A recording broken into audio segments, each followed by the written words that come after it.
Assalamualaikum warahmatullahi wabarakatuh. Selamat siang pemirsa. Semenjak masa pandemi COVID-19 ini masih banyak terjadi kasus pelanggaran hak asasi manusia di Indonesia yang belum dituntaskan. Di antaranya banyak pembunuhan, pengangguran, korupsi, dan diskriminasi di masyarakat. Kementerian Agama telah mengatur tentang pembatasan kegiatan keagamaan pada saat pembatasan pemberlakuan kegiatan masyarakat atau PPKM pada saat 3-20 Juli 2021 di Jawa Bali. Antara lain penutupan tempat beribadah seperti masjid, gereja, pura, dan juga wihara. Namun sebelumnya Kemendak telah mengedarkan surat edaran tentang sholat Idul Adha dan juga kurban. Namun di dalamnya hanya membahas tentang pelaksanaan sholat Idul Adha yang ditiadakan di masjid atau musola yang berada di zona merah dan zona oranye. Kami dari kelompok 3 akan membahas tuntas tentang kasus pelanggaran hak asasi manusia tentang penutupan tempat beribadah di masa pandemi COVID-19. Kini, Kemenag menyebut bahwa sholat Idul Fitri berjamaah di wilayah PPKM darurat ditiadakan dan diimbau digelar di rumah masing-masing. Begitu pula dengan kegiatan keagamaan lainnya di tempat ibadah ditiadakan sementara. Ini jelas merupakan pelanggaran hak asasi manusia dalam melakukan ibadah terhadap Tuhannya untuk semua agama yang ada di Indonesia.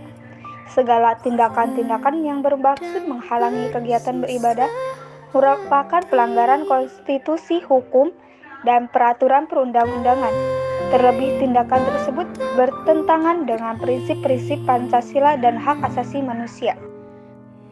Hal ini sesuai dengan pasal 4 Undang-Undang Nomor 39 Tahun 1999 tentang Hak Asasi Manusia. Hak untuk hidup, hak untuk tidak disiksa, hak kebebasan pribadi, pikiran dan hati nurani, hak beragama, hak untuk tidak diperbudak, hak untuk diakui sebagai pribadi dan kesamaan di hadapan hukum. Dan hak untuk tidak dituntut atas dasar hukum yang berlaku surut adalah hak asasi manusia yang tidak dapat dikurangi dalam keadaan apapun dan oleh siapapun. Ini merupakan hak mutlak manusia untuk beribadah kepada Tuhannya di tempat ibadah yang sesuai dan ditentukan. Tidak ada aturan manusia sekalipun yang bisa merubah aturan Tuhan.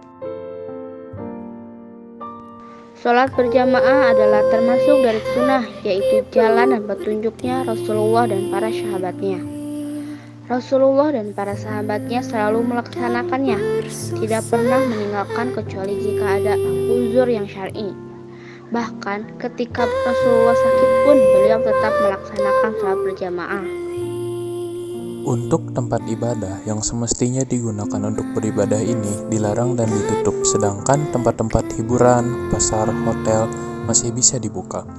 Untuk solusi, seharusnya pihak dari Kementerian Agama tidak seharusnya menutup dan melarang umat beribadah kepada Tuhannya. Masih ada solusi lain, yaitu boleh beribadah di tempat ibadah dengan melakukan protokol kesehatan yang lebih ketat.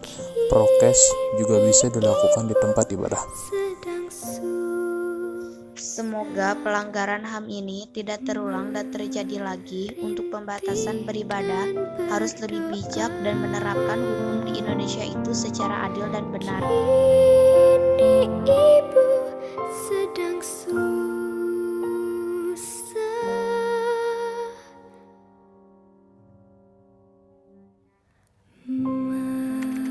merintih dan berdoa.